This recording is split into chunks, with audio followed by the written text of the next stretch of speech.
निर्देशित किया है सर। इसके 4-5 कंपोनेंट इन्होंने रखे हैं सर। तो इसका सर 5वां कंपोनेंट है नल जल योजनाओं के स्रोतों की संबंधितता के लिए भूजल रिचार्ज के कार्य करना है सर। सर जो नल जल योजनाओं के स्रोत हैं सर, इसका जो टेक्निकल है कि वो कहाँ हाइड्रो आपके पास में है सर, वो हम लोग शेयर कर रहे हैं सर। हमने अनेकों जल संरचनाओं की रचना की है। हमारा जलाभिषेक अभियान हर साल चलता था। बीच में कोविड के कारण नहीं हो सका 2 वर्षों तक, और 1 वर्ष सरकार नहीं थी तो उसमें भी नहीं हुआ। लेकिन जलाभिषेक कार्यक्रम का उद्देश्य था कि हम जल संरचनाएं बना के वर्षा के जल को इकट्ठा करें ताकि भूमिगत जल का स्तर भी बढ़े, और अलग अलग तालाब, नए पुराने तालाबों का जीर्णोद्धार, चेक डैम, स्टॉप डैम, अनेकों प्रकार की जो जल संरचनाएं छोटी हो बड़ी हो,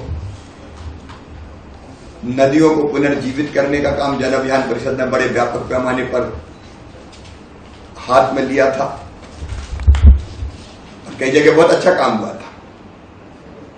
तो बीच में अभियान थमसा गया था, लेकिन अब कोविड समाप्त हो गया है, लगभग कंट्रोल में है, हम ये कह सकते हैं। और इसलिए पानी बचाने के क्षेत्र में हमको काम करना है। रहीमन पानी राखिए, बिन पानी सब सून। जल की उपयोगिता हम सब जानते हैं, इसलिए जल जीवन मिशन भी हमारा चल रहा है।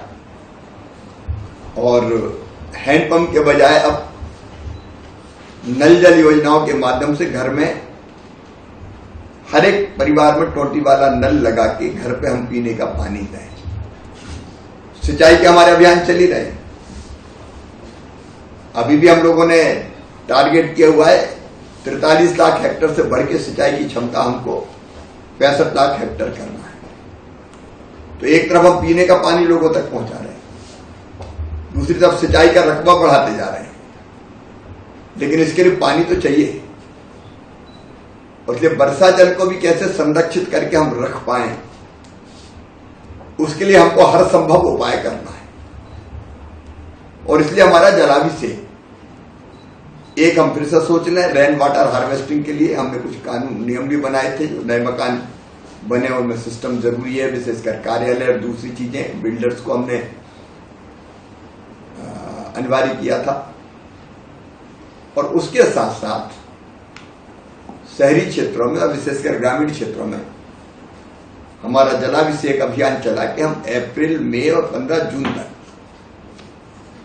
जनता के सहयोग से जल संरचनाएं बनाने का एक आंदोलन छेड़ रहे हैं, एक अभियान छेड़ रहे हैं। और उसमें जन अभियान परिषद को आज मैंने इसलिए बुलाया कि जन अभियान परिषद जनता को जोड़ेगी, एनजीओज को जोड़ेगी इस अभियान से। जन अभियान परिषद खुद तो काम करेगी, लेकिन अलग अलग एनजीओ को जोड़ के इस काम को करवाएगी। जन भागीदारी से जल संरक्षण, ये केवल सरकारी कार्यक्रम नहीं करते थे हम, जनता के सहयोग से हम जल कैसे बचाएं, उसका एक हिस्सा अवेयरनेस क्रिएट करें। जल बचाने के लिए जन जागरण अभियान, उसका एक पहलू। उसका दूसरा पहलू, अच्छा, पानी बचाने में यह भी आता है कि अनावश्यक पानी खर्चा ना हो। हम पानी कैसे बचा सकते हैं। अब जैसे सिंचाई में हम लोगों ने अभियान चलाया कि नहर से पानी देने के बजाय प्रेशराइज्ड पाइप से देके और ड्रिप और स्प्रिंकलर से सिंचाई करें तो 75% ज्यादा सिंचाई हो जाती है उतने ही पानी में। तो ऐसे पानी बचाना, लोगों में भी अवेयरनेस क्रिएट करना कि अनावश्यक पानी का उपयोग ना करें। अब कोई आधा गिलास पानी पीना तो 1 गिलास भरने की जरूरत क्या है, वो आधा गिलास फेंकने में जाता है। हमारे स्वर्गीय सुदर्शन जी इस बात को लेकर बड़े अवेयर थे। वो कहते थे आधे गिलास भर के पानी दो, नहीं आधा। हम देखते हैं बोतल आधी छोड़ देते हैं। हम जो पानी की बोतल भी खरीदते हैं, आधा पानी पिया और फेंक दिया।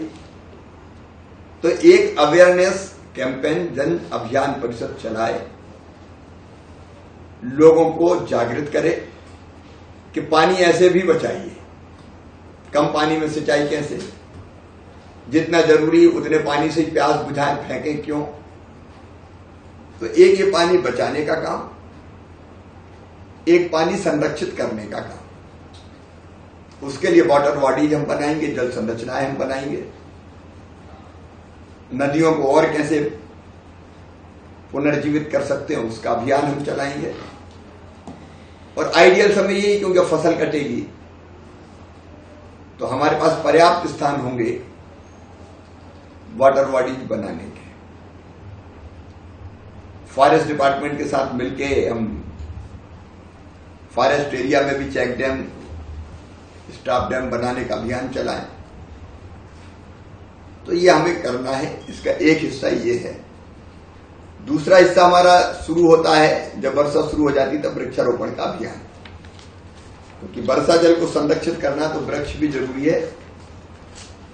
एक वृक्ष पानी अवशोषित करता है, वर्षा जल को इकट्ठा करता है और बाद में जब उसे जरूरत पड़ती तो वो छोड़ के आसपास की जमीन में नमी बनी रहे तो वो पानी छोड़ता भी, रिलीज करता है। और बाद में उसी रिलीज किए हुए जल से नर्मदा जी, जो ग्लेशियर से नदियां नहीं निकलती, वो जीवित रहती है। तो एक पहलू उसका, इसलिए मुझे लगा कि आज विश्व जल दिवस के दिन हम लोग इस साल की रूपरेखा पूरी बना लें। तो अब तक जो विभाग ने सोचा है, विशेषकर ग्रामीण विकास विभाग पंचायत के साथ मिलकर क्या करेगा, उसकी रूपरेखा रख दें। फिर हम जल जीवन मिशन पर बहुत संक्षेप में बात करेंगे।